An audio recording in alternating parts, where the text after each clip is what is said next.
Hello everyone, स्वागत है आपका यूपीएससी हिंदी में। हम लोग देख रहे हैं 108 दिन की सीरीज़, जिसमें हम लोग स्पेशली फोकस कर रहे हैं यूपी पीसीएस, आरओ एआरओ तथा अन्य जो भी स्टेट सर्विसेज के आने वाले एग्जाम हैं। इसमें अब हम लोग पढ़ रहे हैं, नेक्स्ट हमारा जो टॉपिक स्टार्ट हुआ है वो है इन्वायरमेंट और इकोलॉजी। ठीक है, तो यहाँ पे पर्यावरण के बारे में हम लोग पढ़ेंगे। पर्यावरण से रिलेटेड जो भी प्रश्न आते हैं आपके एग्जाम में वो सभी कवर किए जाएंगे। वो सभी टॉपिक्स जो हैं वो आपके इस पर्टिकुलर लेक्चर सीरीज़ में कवर किए जाएंगे। ठीक है, लेक्चर के साथ बने रहिए। और यहाँ पे मैं आप जो प्रीवियस ईयर क्वेश्चंस हैं, आई होप आप लोग कर भी रहे होंगे, बट यहाँ पे इसीलिए मैंने इसको स्टार्ट किया है कि आज हम थोड़ा सा डिस्कस करते हैं। लेक्चर की स्टार्टिंग जो है वो प्रीवियस ईयर क्वेश्चन के साथ शुरू करते हैं। ठीक है, अभी यहाँ पे कुछ बातें मैं आपको बताना चाहूँगी लेक्चर से स्टार्ट करने से पहले, कि यहाँ पे जब हम लोग पर्यावरण की बात करते हैं या इन्वायरमेंट से संबंधित जो भी प्रश्न जो भी आते हैं आपके, उसमें अगर लैंग्वेज की बात की जाए तो हिंदी और इंग्लिश दोनों ही भाषा में कुछ चीज़ें आपको समझनी पड़ेगी। ठीक है, जैसे कि अगर मैं आपसे कहती हूँ बीओडी, तो यहाँ पे बायोलॉजिकल ऑक्सीजन की डिमांड की बात की जा रही है। अभी ये जो शब्द है बीओडी, ये शब्द हिंदी में आपसे नहीं पूछा जाएगा। क्वेश्चन ऐसे भी आए हैं जिसमें डायरेक्ट बीओडी शब्द लिखा हुआ है, तो यहाँ पे आपको इंग्लिश पता होनी चाहिए कि बायोलॉजिकल ऑक्सीजन डिमांड की बात कर रहा है। इसीलिए यहाँ पे जो नोट्स आपको प्रोवाइड किए जा रहे हैं, ये ध्यान में रख के प्रोवाइड किए जा रहे हैं कि हिंदी भी बोला जाएगा और साथ में इंग्लिश भी एक्सप्लेन किया जाएगा। तो हिंदी और इंग्लिश के बीच में एक बैलेंस बना के चला जा रहा है। कोशिश ये करिए कि अपने लेवल से, क्योंकि ये एक रिवीजन सीरीज़ है, अपने लेवल से आप कोशिश करिए कि एक रिवीजन का एक अंश देखने के बाद आप क्वेश्चन ज़रूर सॉल्व करिए। और क्वेश्चन से संबंधित जो डाउट होते हैं, या अगर आप नहीं कर पा रहे हैं नोट्स पढ़ने के बावजूद, तो फिर यहाँ पे हमारे जो नोट्स से संबंधित प्रॉब्लम है फिर उसको देखी जाएगी। बट अगर नोट्स आपको दिए जा रहे हैं, प्रश्न भी आपसे हो पा रहे हैं, तो प्लीज़ ये हिंदी और इंग्लिश को लेके इतनी कोई समस्यात्मक कमेंट मत किया करिए। यहाँ पे क्या होता है कि हम लोग अपने नोट्स जो होते हैं वो इस प्रकार से प्रदान किए जा रहे हैं आपको कि ये आपके लिए बेनिफिशियल हो और पूरी तरह से आपके ही बारे में सोच के ये जो कदम है वो उठाया गया है 108 दिन की सीरीज़। ठीक है, तो अगर आप लोग इसको सपोर्ट करना चाहते हैं तो कोशिश ये करिए कि एक स्टेप अगर हमने किया है तो आप भी अपनी तरफ से एक मेहनत करिए। चलिए स्टार्ट करते हैं, प्रश्नों के साथ शुरू करते हैं। यहाँ पे पहला प्रश्न जो है वो है, निम्न में से कौन पारिस्थितिकी तंत्र के विषय में सही नहीं है। ठीक है, तो हमें बताना है कौन सा सही नहीं है। पहला है, यह अजैविक और जैविक दोनों संगठनों से युक्त होता है। तो यहाँ पे मैंने आपको पिछले बार भी बताया था कि इसके जो कंपोनेंट्स होते हैं वो उसमें आता है कि लिविंग कंपोनेंट्स भी होते हैं, बायोटिक कंपोनेंट्स और एबायोटिक दोनों ही होते हैं। इसके साथ ही नेक्स्ट आता है, इसकी अपनी स्वयं की उत्पादकता होती है, ये भी सही है। यहाँ पे ये दोनों ही स्टेटमेंट सही हो जाती है। इसके साथ ही यह एक प्राकृतिक संसाधन तंत्र है। ठीक है, यहाँ पे ये थोड़ा सा इमेज आपको ब्लर दिख रही होगी क्योंकि मैंने स्क्रीनशॉट लिया है, घटना चक्र का है। घटना चक्र से क्वेश्चन आप लोग सॉल्व कर सकते हैं खुद से। यहाँ पे अगर मैं स्क्रीनशॉट लेके पढ़ा रही हूँ तो थोड़ा सा इमेज जो है वो ब्लर आ रही है। ठीक है, पीडीएफ भी मैं ले सकती थी, बट क्योंकि मुझे कुछ ही अंश दिखाने थे आपको प्रश्नों के, इसलिए मैंने उसको स्क्रीनशॉट लेके आपको दिखाया है। ठीक है, इसके बाद यह एक बंद तंत्र है, तो ये बंद नहीं होता है, इसमें ऊर्जा तथा पदार्थों, ठीक है, तो यहाँ पे एनर्जी, इसके साथ ही न्यूट्रिएंट्स दोनों का ही लगातार इनपुट निवेश होता है और साथ ही आउटपुट भी होता है। ठीक है, तो यहाँ पे क्या होता है, किसी भी परिस्थिति तंत्र में ऊर्जा का भी एंट्री होती है और ऊर्जा जो होती है वो आउट भी होती है, और साथ ही जो न्यूट्रिएंट्स होते हैं वो आते भी हैं और न्यूट्रिएंट्स जो है वो जाते भी हैं। तो इसलिए यह एक बंद तंत्र नहीं है। नेक्स्ट क्वेश्चन है, इनमें से कौन सा एक पारिस्थितिक तंत्र के संबंध में सही नहीं है। फिर से हमें वही बताना है कि कौन सा सही नहीं है। तो यहाँ पे पहली स्टेटमेंट है कि, अच्छा ये क्वेश्चन तो रिपीट है, यहाँ पे फिर से एक बंद तंत्र की बात कर रहा है। ठीक है, यहाँ पे देख सकते हैं आप, लगातार यूपी पीसीएस में 2014 में भी यही क्वेश्चन पूछा गया, 15 में भी यही क्वेश्चन पूछा गया। इसके बाद यहाँ पे आप कुछ स्टेटमेंट देख सकते हैं, क्योंकि ये सही स्टेटमेंट है तो ये आपकी एक नॉलेज को ज़्यादा इन्हेंस करेगा। तो पहले तो इसकी अपनी एक उत्पादकता होती है, दूसरा यह एक कार्यशील इकाई है। ठीक है, और तीसरा है, पारिस्थितिकी तंत्र जो होता है वो किसी निश्चित स्थान, समय, इकाई के समस्त जीवों और भौतिक पर्यावरण का प्रतिनिधित्व करता है। ठीक है, तो ये भी स्टेटमेंट आप लोग जान लीजिए, क्योंकि ये स्टेटमेंट सही है तो आपकी नॉलेज जो है पारिस्थितिक तंत्र के बारे में थोड़ी ज़्यादा बढ़ जाती है।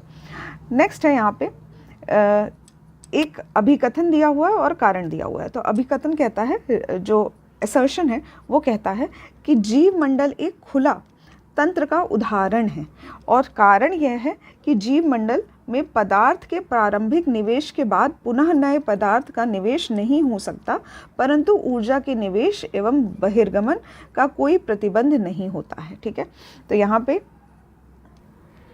यहाँ पे जो असर्शन है वो सही है, बट इसका रीज़न गलत है। ठीक है, तो जैसे हमने देखा कि पदार्थ जो होते हैं इसका भी इनपुट और आउटपुट दोनों हो सकता है, और साथ ही एनर्जी का, ऊर्जा का भी इनपुट और आउटपुट दोनों ही हो सकता है। ठीक है, तो यहाँ पे ये रीज़न जो है वो गलत हो जाता है। इस तरह से ये आप समझ सकते हैं कि इस तरह से क्वेश्चन भी पूछे जाते हैं। इसके साथ ही अधोलिखित में से कौन सा जीव से जैव मंडल तक जैविक संगठन का सही क्रम है। ठीक है, तो जैविक संगठन के बारे में हमने पढ़ा था।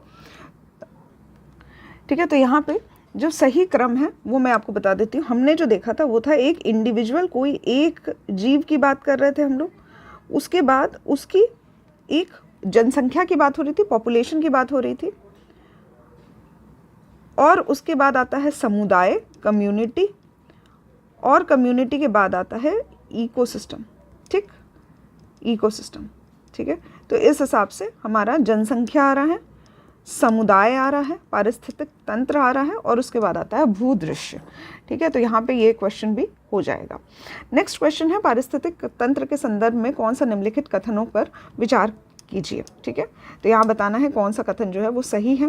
पहला है, स्वपोषी स्तर पर उत्पादन को प्राथमिक उत्पादकता कहा जाता है। ठीक है, नेक्स्ट स्टेटमेंट है, द्वितीयक उत्पादकता का संदर्भ जो है वो पर पोषी स्तर के उत्पादन से। ठीक है, तो यहाँ पे ये दोनों स्टेटमेंट सही हो जाती है, और 1 और 2 दोनों सही हो जाता है। देख सकते हैं आप, यूपीआरओ और एआरओ प्री में पूछा गया 2017 का प्रश्न है। ठीक है, तो यहाँ पे जो हम लोग पढ़ रहे हैं इससे रिलेटेड जो भी क्वेश्चन पूछे जाते हैं उनका जो एक संदर्भ है वो आप लोग देख सकते हैं कि नोट्स अगर आप लोग ढंग से पढ़ते हैं और क्वेश्चन सॉल्व करते हैं तो आपके सभी क्वेश्चन सॉल्व हो सकते हैं आसानी से, और साथ ही जो आपकी नॉलेज है वो इतनी बढ़ जाएगी कि अगर कभी प्रश्न घुमा कर भी पूछे जाएंगे तो उसका भी आप लोग सही जवाब दे सकते हैं। नेक्स्ट है, निम्न में से कौन सा कथन सही है। ठीक है, तो हमें बताना है कि जो भी कथन दिए गए हैं उनमें से कौन सा सही है। तो जैव मंडली पारिस्थितिक तंत्र में ऊर्जा का प्रवाह जो होता है वो एक दिशीय होता है, यूनिडायरेक्शनल। हमने कल ही पढ़ा था कि एरिया जो ऊर्जा का प्रवाह होता है वो एक ही दिशा में होता है, यूनिडायरेक्शन होता है। ठीक है, इसके साथ ही ऊर्जा का प्रवाह चक्रीय होता है, तो यहाँ ये स्टेटमेंट गलत हो जाती है। प्राकृतिक पारिस्थितिक तंत्र में बढ़ते पोषण स्तर, ठीक है, जो मैंने ट्रॉपिक लेवल की बात की थी, इसके साथ ऊर्जा का सापेक्षिक क्षय जो है वो घटता है। ठीक है, यहाँ पे ठीक है, तो यहाँ पे ये जो स्टेटमेंट है सापेक्षिक क्षय जो है वो घटता नहीं है, बढ़ता जाता है, तो ये भी गलत हो जाता है। इसके साथ ही आगामी बढ़ते पोषण स्तरों के साथ प्रजातीय सुलभ ऊर्जा का उपयोग करने में कम दक्ष होती है, ये भी स्टेटमेंट गलत हो जाती है। यानी कि पहली जो स्टेटमेंट जो है वो हमारी सही है कि ऊर्जा का प्रवाह जो होता है वो यूनिडायरेक्शनल होता है। इसके साथ ही 10% नियम किससे संबंधित है, ये प्रश्न पूछा गया है। तो 10% नियम हमने पढ़ा था, यहाँ पे 10% रूल हमने पढ़ा था लास्ट के लेक्चर में। ये किससे संबंधित है, तो ऊर्जा का खाद्य के रूप में एक पोषी स्तर से दूसरे पोषी स्तर तक पहुँचना। ठीक है, तो स्टेटमेंट फर्स्ट जो है वही हमारी सही स्टेटमेंट है यहाँ पे। ठीक, नेक्स्ट अब हम लोग स्टार्ट करेंगे आज का जो लेक्चर है। अब तक हम लोग जो पढ़ चुके हैं, ठीक है, तो ऊर्जा का जो प्रवाह होता है वो 3 तरह से रिप्रेजेंट किया जा सकता है। एक, या तो खाद्य की श्रृंखला बनाई जाए, फूड चेन जिसको कहते हैं, उसके बाद खाद्य की जो होती है जाल बिछाया जाए, तो मतलब फूड का वेब बनाया जाए, या फिर तीसरा होता है इकोलॉजिकल पिरामिड। ठीक है, तो यहाँ पे इसको हिंदी में भी पिरामिड कहते हैं। और फिर से मैं एक बार रिपीट करना चाहूँगी कि कुछ सब्जेक्ट्स ऐसे होते हैं जैसे इन्वायरमेंट या फिर इकोनॉमिक्स या फिर ज्योग्राफी के कुछ पर्टिकुलर टॉपिक्स ऐसे होते हैं जिसमें अगर आप लोग कुछ इंग्लिश के शब्द पढ़ते हैं तो वो हिंदी की अपेक्षा में ज़्यादा आसान होते हैं। ठीक है, तो अगर मैं आपसे कहूँ कि आप इकोनॉमिक्स में बजट को बजट कहना चाहेंगे या फिर आय व्ययक कहना चाहेंगे, क्या आसान होगा, तो ऑफ कोर्स आपको बजट ज़्यादा आसान पड़ेगा। ठीक है, तो कुछ हिंदी के शब्द जो होते हैं तो यहाँ पे इसीलिए आपको मिला जुला तरीके से पढ़ाया जा रहा है। फिर से बता रही हूँ कि ऑब्जेक्टिव हमारा ये है कि एग्ज़ाम हमारा क्लियर होना चाहिए, ज़्यादा से ज़्यादा प्रश्न हम सॉल्व कर पाएँ और हमारा रिवीजन इतना स्ट्रॉन्ग हो चुका हो कि अगर प्रश्न कितना भी घुमा कर पूछा जाए आप लोग सॉल्व करने में सक्षम रहें। ठीक है, तो स्टार्ट करते हैं। जो टॉपिक है हमारा इकोलॉजिकल पिरामिड। तो यहाँ पे 3 तरह के पिरामिड बनाए जाते हैं। एनर्जी का जो फ्लो होता है उसको दिखाने के लिए 3 तरह के पिरामिड बनते हैं। या तो संख्या के आधार पर बनते हैं तो उसको संख्या पिरामिड कहा जाता है। दूसरा होता है जैव भार के आधार पर बनते हैं तो उसको जैव भार का पिरामिड कहा जाता है। और तीसरा होता है ऊर्जा का जो पिरामिड बनता है। ठीक है, कितना ऊर्जा का प्रवाह हो रहा है। ये तीनों ही जो है इकोलॉजिकल पिरामिड के पार्ट हैं। वन बाय वन देखते हैं। तो अगर संख्या की बात की जाए तो एक अगर कोई भी पोषण स्तर है, कोई भी ट्रॉपिक लेवल है, उसमें जो संख्या के आधार पर देखा जा रहा है तो इतनी सारी घासें हैं। ठीक है, इतनी सारी घास हैं। इस घास को खाने वाले मतलब अगर 1000 की संख्या में घास है तो इसको खाने वाले 100 की संख्या में जो हैं वो कीड़े मकोड़े हैं। और इन 100 की संख्या में कीड़ों को खाने के लिए 20 की संख्या में फ्रॉग हैं। ठीक है, मेढक हैं। और इन 20 की संख्या को खाने के लिए 5 जो हैं वो सांप हैं। तो क्या है, संख्या के आधार पे जैसे एक संख्या बनी, इतनी संख्या में है, उसके बाद दूसरी संख्या, और इस तरह से एक पिरामिड बनता जा रहा है कि कौन से पोषण स्तर दूसरे पोषण स्तर में कितनी संख्या में बदल रहे हैं। ठीक है, इसके साथ ही देख सकते हैं हम लोग एक पेड़ है, पेड़ के ऊपर कई सारी चिड़ियां हैं और ये जो चिड़ियां हैं वो कई सारे कीड़े मकोड़ों को खा रही हैं। ठीक है, तो यहाँ पे पेड़ तो एक है, मान लीजिए 10 चिड़ियाँ हैं और जो कीड़े मकोड़े हैं वो लगभग 50 हैं। तो यहाँ पे क्या हुआ, पेड़ तो एक ही है तो उल्टा हमें पिरामिड मिला। यानी कि यहाँ पे एक बात समझ में आती है कि जो संख्या का पिरामिड बनता है वो या तो सीधा बन सकता है या फिर उल्टा बन सकता है।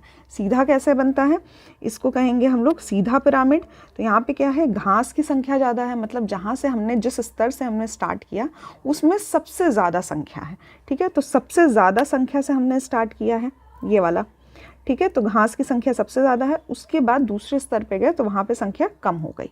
इस तरह से ये हमारा सीधा पिरामिड बनता है। उल्टा पिरामिड कब बनता है, जब हमारी जो फर्स्ट लेवल है जहाँ से हमने स्टार्ट किया है वो हमारा संख्या में सबसे कम है।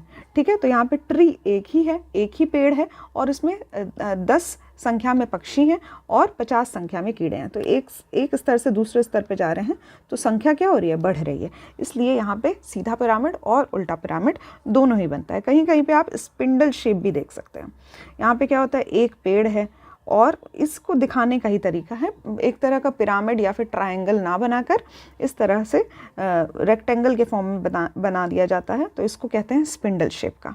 ठीक है, और यहाँ पे ये जो पेड़ है, पेड़ के ऊपर कुछ कीड़े मकोड़े हैं और ये जो कीड़े हैं इनको खाने के लिए कुछ चिड़िया आती हैं और इस चिड़िया को, छोटी चिड़िया को खाने के लिए कोई बड़ी चिड़िया आती है। इस तरह से इस शेप का भी पिरामिड बन सकता है संख्या के आधार पे। अब इस संख्या के आधार पे बनाना जो होता है वो थोड़ा कठिन होता है। ठीक है, क्योंकि हर लेवल पे हमको क्या करना है, संख्या को काउंट करना पड़ता है, गिनना पड़ता है कि कितनी संख्या में बन रहा है। ठीक है, तो इसके जो भी डिफ़िकल्टी आ रही है उसको आसान करने के लिए हमने एक जैव भार का पिरामिड देखा। ठीक है, तो अब हम लोग कर रहे हैं कि पिरामिड जो बनाए जा रहे हैं उसमें हम लोग जितना वेट है, जो भी जीव हैं उनका जितना वेट है उसके आधार पर, जिनका जितना भार है उसके आधार पे पिरामिड बना रहे हैं। ठीक है, तो यहाँ पे जो पिरामिड है वो ग्राम पर मीटर स्क्वायर की यूनिट में बनता है। यूनिट इसलिए बताई जा रही है क्योंकि यूनिट पे भी प्रश्न पूछे गए हैं कि जैव भार का जो पिरामिड होता है उसका जो यूनिट होता है वो क्या होता है। ठीक है, अभी ध्यान यहाँ पे ये देना है कि इसमें भी सीधा पिरामिड और उल्टा पिरामिड दोनों ही बनता है। ठीक है, तो अगर तालाब की बात की जाए तो उसमें जो पिरामिड बनता है वो ज़्यादातर, जैसे कि कोई फाइटोप्लैंक्टन है, मतलब कि कोई जो जलीय पादप होते हैं, ठीक है, प्लांट्स जो होते हैं वो हैं, उसको खाने के लिए कोई, तो इनका जो भार है वो कम है। इसको खाने के लिए जो कीड़े मकोड़े हैं, जो जू प्लैंक्टन है, जल में रहने वाले जो छोटे जीव हैं, वो उनका भार थोड़ा ज़्यादा है। तो ये क्या हो रहा है, अभी उल्टा बन रहा है पिरामिड हमारा। तो यहाँ पे इसका भार जो है वो थोड़ा ज़्यादा है और इसको खाने के लिए जो छोटी मछलियाँ हैं उनका भार इससे ज़्यादा है और इससे बड़ी जो बड़ी मछली है उनका भार इससे भी ज़्यादा है। ठीक है, तो भार के आधार पे जो तालाब का पिरामिड होता है वो उल्टा बनता है। ठीक है, तो यहाँ पे प्रश्न ये पूछा जाता है कि कौन सा जो जैव भार का पिरामिड होता है वो उल्टा बनता है, ठीक है, या फिर उल्टा होता है। तो यहाँ पे आप देख सकते हैं कि एक्वेटिक जो होता है या फिर तालाब का जो बायोमास का पिरामिड होता है वो उल्टा बनता है। उसके बाद आता है एनर्जी का पिरामिड, ये सदैव सीधा बनता है। यहाँ पे ये भी प्रश्न पूछा जाता है कि कौन सा ऐसा पिरामिड है जो सदैव सीधा बनता है, ऑलवेज अपराइट बनता है, ठीक है, इसको इंग्लिश में कहते हैं ऑलवेज अपराइट। ठीक, तो यहाँ पे अपराइट कैसे बनता है कि पहला जो एनर्जी लेवल होता है, ये 10% रूल मैंने आपको बताया भी था पिछले लेक्चर में। तो यहाँ पे जो पहला स्तर होता है वहाँ पे जो एनर्जी होती है वो अब मान लीजिए कि 1000 कैलोरी है, ठीक है। कैलोरी जो होती है वो ऊर्जा की यूनिट होती है, तो यहाँ पे आपको कंफ्यूज नहीं होना है। 1000 कैलोरी है फर्स्ट लेवल पे। दूसरा लेवल हम लोग जाएंगे तो इसका 10% हो जाएगी, तो 100 कैलोरी हो जाएगी। उसके बाद अगर इसके बाद तीसरे लेवल पे हम लोग जाते हैं, तीसरे लेवल पे तो 10 कैलोरी हो जाती है, और जब उससे ऊपर पहुंचते हैं तो 1 कैलोरी हो जाती है। तो यहाँ पे पिरामिड कैसा बन रहा है, हमेशा सीधा बनता है, क्योंकि हमेशा 10% रूल जो होता है वो अप्लाई किया जाता है एनर्जी के पिरामिड में, ठीक है। तो यहाँ पे आई होप आपको समझ में आएगा, ये जो पिरामिड होते हैं, डिफरेंट टाइप के जो पिरामिड होते हैं, इकोलॉजिकल पिरामिड, ये कैसे बनते हैं और किस तरह से इनका उपयोग किया जाता है प्रश्नों के। यहाँ पे ये जो PDF है ये आप लोगों को प्रोवाइड कर दी जाएगी। इसके लिए आप लोगों को टेलीग्राम चैनल जो है वो ज्वाइन करना है, ठीक है। तो यहाँ पे मैं लिख दे रही हूँ UPSC हिंदी फॉर CS, ठीक है। ये है टेलीग्राम चैनल, इसको आप लोग ज्वाइन कर सकते हैं। बहुत लोगों ने ज्वाइन कर भी रखा होगा, तो वहाँ पे आपको PDF प्रोवाइड कर दी जाएगी। जिन्होंने भी ज्वाइन नहीं किया जल्द से जल्द ज्वाइन कर लीजिए। इसके बाद आता है बायो एक्यूमुलेशन, जिसको जैव सांद्रण कहते हैं, और उसके बाद नेक्स्ट है हमारा बायो मैग्निफिकेशन, जिसको जैव आवर्धन कहते हैं, ठीक है। तो यहाँ पे ये दोनों चीज़ें, ये दोनों टॉपिक भी काफ़ी इंपॉर्टेंट है, इसके बारे में भी हम लोग अब पढ़ेंगे, ठीक है। तो यहाँ पे इस पे फ़र्क देखते हैं कि क्या क्या होता है। तो यहाँ पे सबसे पहले है बायो एक्यूमुलेशन, जिसको जैव सांद्रण कहते हैं। तो यहाँ पे क्या होता है कि अगर कोई एक प्लांट है, कोई एक पौधा है जिसमें कि हमने DDT डाला है, ठीक है, तो ये होता क्या है, ये होता है डाइफिनाइल ट्राइक्लोरोईथेन, ठीक है। ये इसका केमिकल नाम है। ये होता क्या है कि ये एक पेस्टिसाइड या इंसेक्टिसाइड जैसा एक्ट करता है, ठीक। तो ये एक हैवी मेटल की तरह होता है। यहाँ पे जो मेटल होते हैं, जो भी इसमें मेटल प्रेजेंट होगा या फिर कंपाउंड प्रेजेंट होगा, वो क्या करता है कि ट्रांसफ़र हो जाता है उस जीव ने जिसने भी इस पौधे को खाया है, ठीक है। तो जो भी जीव इस पौधे को खाता है, तो यहाँ पे ये कंपाउंड क्या है, इसके साथ ही, प्लांट के साथ ही ट्रांसफ़र हो जाता है। फिर अगर इस जीव को कोई व्यक्ति खाता है तो ये इसके में भी कुछ अंश चला जाता है, जीव में भी, और उसके बाद ये किसी इंसान में भी ये अंश चला जाता है, ठीक है। इसको क्या कहते हैं, अक्यूमुलेशन होना, मतलब एक जगह से ट्रांसफ़र होके कहीं और उसका इकट्ठा होना, ठीक है। तो ये इकट्ठा होने का जो सिद्धांत है, इसको बायो एक्यूमुलेशन कहते हैं, ठीक। इसमें से कुछ हिस्सा या कुछ अंश जो होता है वही इकट्ठा होता है। नेक्स्ट है बायो मैग्निफिकेशन। तो यहाँ पे क्या हो रहा है, मैग्निफिकेशन हो रहा है, ठीक है। नाम में जो फ़र्क है वो आप देख सकते हैं। यहाँ पे एक्यूमुलेशन हो रहा है, इकट्ठा हो रहा है, यहाँ पे उसकी जो अमाउंट है उसमें वृद्धि हो रही है, क्योंकि ये मैग्नीफाई हो रहा है, मैग्निफिकेशन हो रहा है। इसको जैव आवर्धन कहते हैं। यहाँ पे क्या होता है कि यहाँ पे एक फूड चेन जैसा बन रहा है कि एक प्लांट है, उसको किसी टिड्डे ने खाया, टिड्डे से किसी चूहे ने खाया, फिर सांप ने खाया, मतलब ये इस तरह से प्रोसेस चल रहा है। पर यहाँ पे क्या हो रहा है कि अगर कुछ अंश जो था केमिकल का, मान लीजिए DDT का ही ले लेते हैं, तो यहाँ पे जो अंश इसमें गया है, अब एक चूहे ने ज़रूरी नहीं है एक टिड्डा खाया है, उसने कई सारे खा लिए हैं, ठीक है। तो यहाँ पे क्या हो रहा है, इसका जो हिस्सा था, जो अंश इसमें ट्रांसफ़र हुआ, इसका काफ़ी ज़्यादा अंश इस चूहे में ट्रांसफ़र हो गया, क्योंकि इसने एक टिड्डा तो खाया नहीं, 10 टिड्डे खा लिए। अब 10 टिड्डों में से जितना केमिकल कंपाउंड था सब में कुछ % रहा होगा, वो सभी इसमें जाके चला गया। अब जब इस चूहे को खाया गया सांप के द्वारा, तो सांप ने एक साथ कई सारे चूहे खा लिए, तो इसका जो मैग्निफिकेशन था, अभी 10 जाना था, अभी 100 हिस्सा चला गया DDT का। तो यहाँ पे क्या हो रहा है कि मैग्निफिकेशन हो रहा है, जो अंश था वो अब दूसरे में जब जा रहा है तो वो काफ़ी ज़्यादा बढ़ जा रहा है। तो ये भी एक तरह का फिनोमिना होता है, एक प्रोसेस होता है। दोनों में क्या फ़र्क होता है ये मैंने आपको बता दिया। यहाँ पे क्या होता है कि जो प्रदूषक होता है, जो भी प्रदूषक होता है, वो खाद्य की श्रृंखला में जाके मिल जाता है। इसी को ठीक। तो यहाँ पे प्रदूषक का खाद्य श्रृंखला में मिलना, इसी का फिनोमिना होता है बायो एक्यूमुलेशन। अब यहाँ पे क्या हो रहा है कि जब इस डीडीटी को इस टिड्डे ने खाया तो इसमें क्या हुआ, बायो एक्यूमुलेशन का प्रोसेस हुआ। ठीक है, यहाँ पे जैव सांद्रण हुआ कि इस टिड्डे में ये डीडीटी पहुँच गया।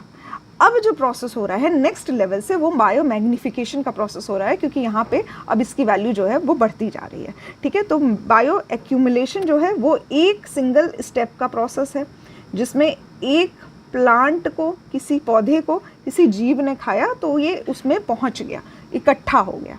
अब जब जो दूसरा प्रोसेस स्टार्ट होगा, यहाँ से अब बायो एक्यूमुलेशन जो है वो बायो मैग्निफिकेशन में बदल गया है। ठीक है, तो यहाँ पे जैव का आवर्धन हो रहा है। ठीक, यहाँ पे ये फ़र्क जो है बहुत जान सकते हैं। एक क्वेश्चन देख लेते हैं हम लोग, बायो मैग्निफिकेशन जो है वो किस लेवल पे सबसे हाईएस्ट होता है? तो जो सेकेंडरी कंज्यूमर होता है, द्वितीयक उपभोक्ता जो होता है, उसमें ये इसका लेवल जो होता है वो सबसे ज़्यादा हाईएस्ट लेवल माना जाता है। ठीक है, डायरेक्ट क्वेश्चन है, डायरेक्ट क्वेश्चन इसको आप लोग याद कर सकते हैं, सेकेंडरी कंज्यूमर। नेक्स्ट है बायोटिक इंटरैक्शन, जैवीय अंतर संबंध। इसके बारे में हम लोग पढ़ेंगे। तो ये अंतर संबंध काफ़ी पूछे जाते हैं। मान लीजिए दो जीव हैं और दोनों में परस्पर सहयोग की भावना है।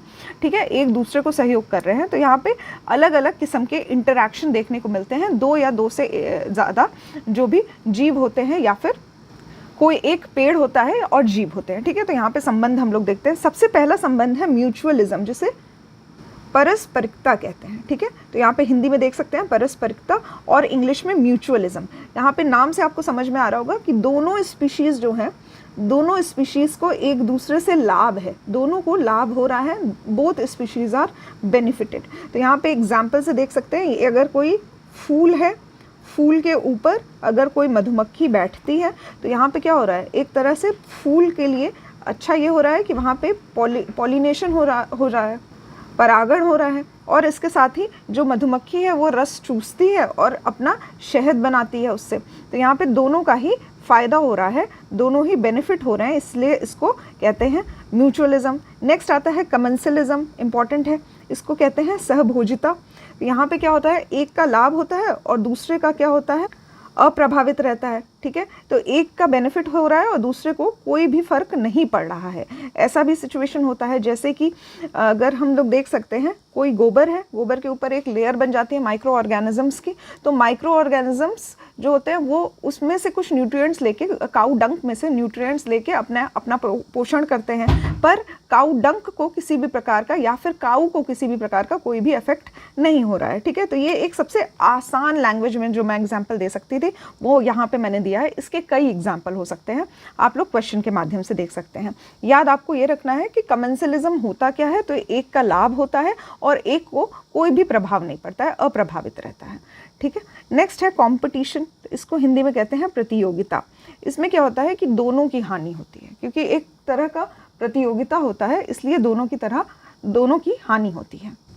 ठीक है, एक और चीज़ है कि ये म्यूचुअलिज्म का मतलब जो परस्पर संबंध था उसका ये उल्टा होता है, ऑपोजिट होता है। तो ये ऑपोजिट है म्यूचुअलिज्म के। ये भी क्वेश्चन पूछा जाता है कि कंपटीशन जो है वो किसका ऑपोजिट है, किसका उल्टा है। तो यहाँ पे म्यूचुअलिज्म का ऑपोजिट होता है। ये होता क्या है इसमें कि अगर कोई एक भोजन है और एक भोजन में हम लोग मान सकते हैं कि एक कोई हिरन है और इसको खाने के लिए दो अलग अलग जानवरों में एक तरह का कंपटीशन हो रहा है, प्रतियोगिता हो रहा है कि कौन इसको मारेगा और खाएगा। अब इस प्रतियोगिता में एक जानवर है हाइना और एक दूसरा जानवर है शेर।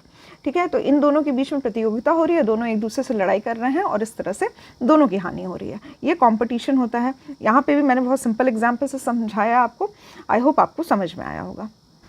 अभी ये दो प्रकार के होते हैं, या तो इंटर स्पेसिफिक हो सकते हैं, मतलब कि एक स्पीशीज़ हाइना की है और दूसरी स्पीशीज़ किसी शेर की है, और या फिर इंट्रा स्पेसिफिक हो सकते हैं। इस पर कुछ खास क्वेश्चन पूछे नहीं जाते हैं, जस्ट जानकारी के लिए जान लीजिए। अभी इंट्रा स्पेसिफिक मतलब एक ही स्पीशीज़ के दो अलग अलग जानवर होंगे। ठीक है, तो जैसे एक शेर है और दूसरा भी शेर ही होगा, इसको कहते हैं इंट्रा स्पेसिफिक। नेक्स्ट है पैरासिटिज्म या फिर प्रिडेशन, शिकार या फिर परजीविता। अभी ये दो अलग अलग प्रोसेस है। पैरासिटिज्म यानी कि परजीविता, इसमें क्या होता है कि एक को लाभ होता है ठीक है, दूसरे को हानि होती है। वही अगर शिकार की बात की जाए, अगर कोई शिकार करता है, एक जानवर दूसरे जानवर का शिकार करता है, तो एक का लाभ होता है और दूसरे की हानि होती है। तो ये दो अलग अलग प्रोसेस है। पैरासिटिज्म का मतलब होता है परजीविता और प्रिडेशन का मतलब होता है शिकार करना, पर प्रोसेस दोनों में सेम होता है, एक को लाभ होता है और दूसरे को हानि होती है। यहाँ पे परजीविता का एग्जाम्पल देख सकते हैं आप लोग कि कोई भी पर्सन है, अगर उसके बालों में, हेयर्स में जुएं पड़ जाते हैं, तो जुएं क्या होते हैं, एक तरह से खून चूसते हैं उसका और परजीवित होते हैं, मतलब पैरासिटिज्म शो करते हैं। तो व्यक्ति की हानि हो रही है और यहाँ पे जो जुएं हैं उसके बालों में वो अपना लाभ ले रहे हैं।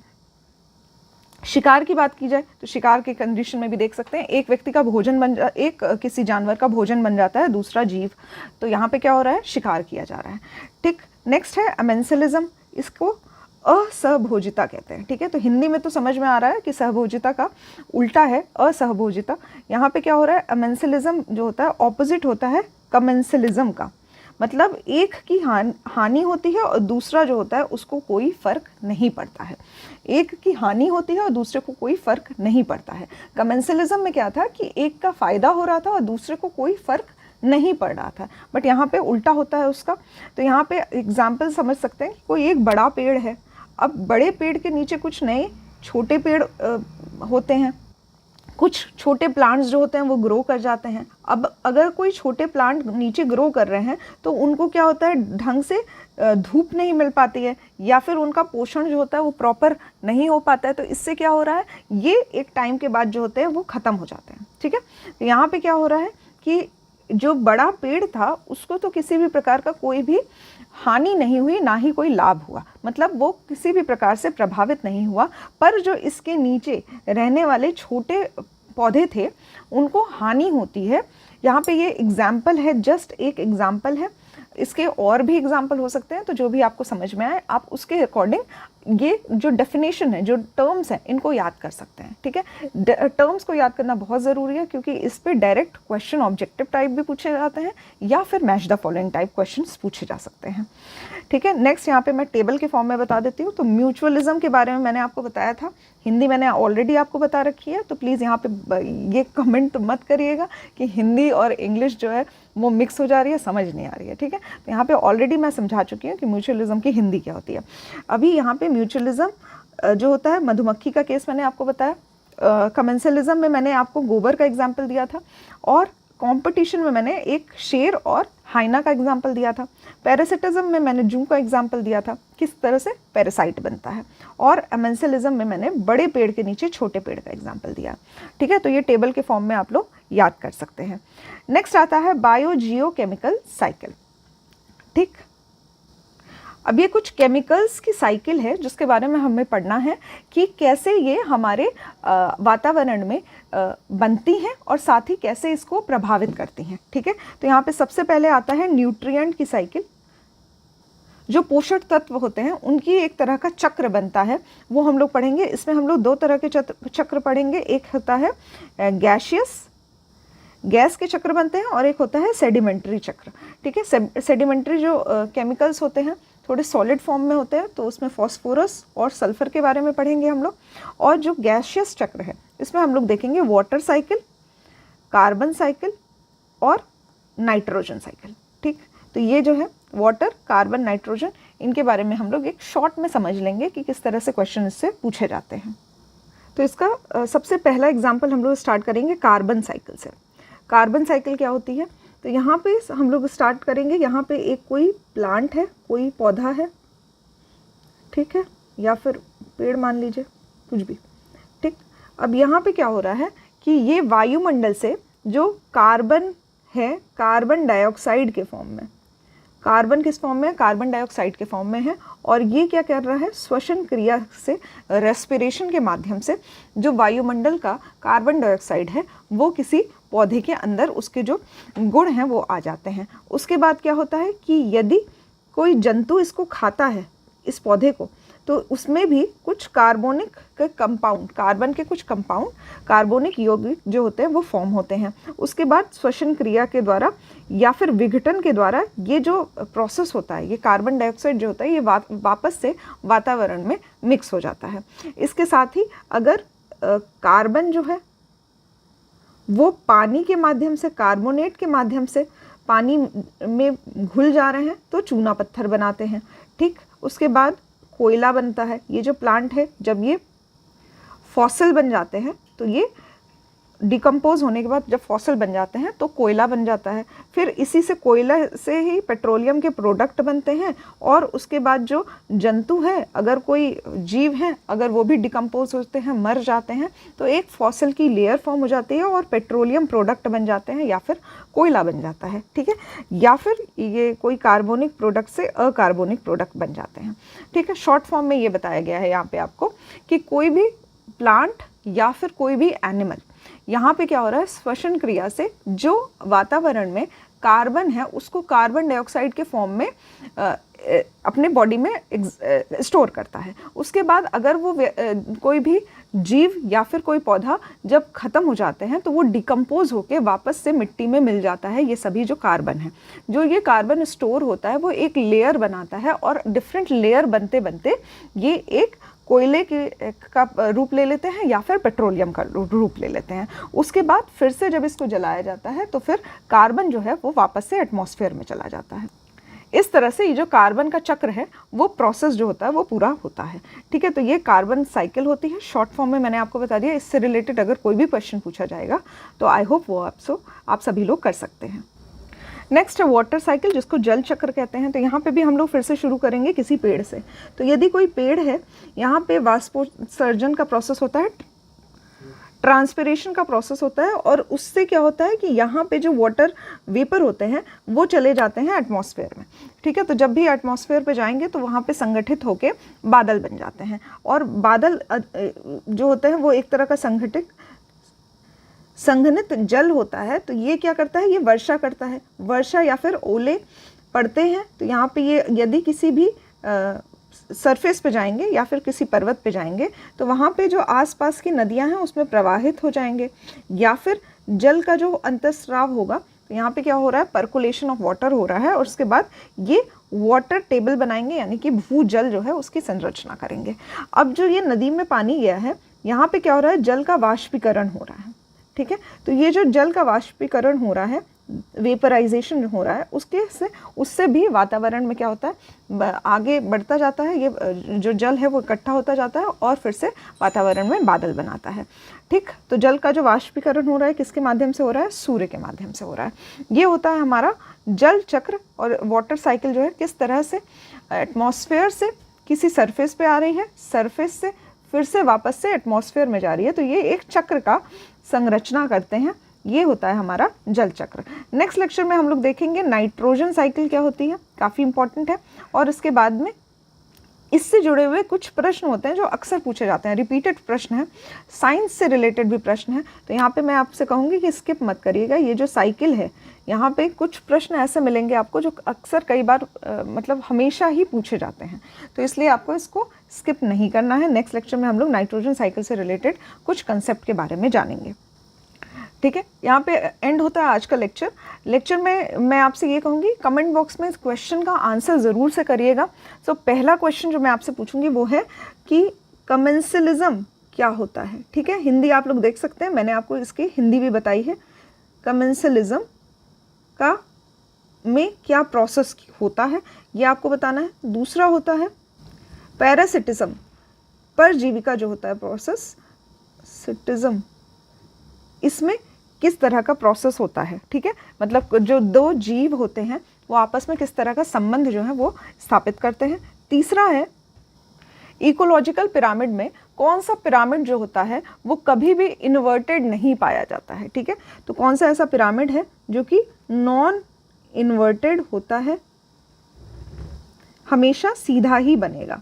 ठीक है, इस तरह का बनेगा, ये आपको बताना है। कमेंट बॉक्स में ज़रूर से आंसर करिएगा। और नेक्स्ट लेक्चर में हम लोग स्टार्ट करेंगे नाइट्रोजन साइकिल से। आज के लेक्चर में बस इतना ही। Thank you for watching the lecture. जो भी आपके सुझाव होंगे कमेंट बॉक्स में लिख सकते हैं। लेक्चर पसंद आया हो तो लाइक कर सकते हैं, साथ ही शेयर कर सकते हैं। Thank you so much.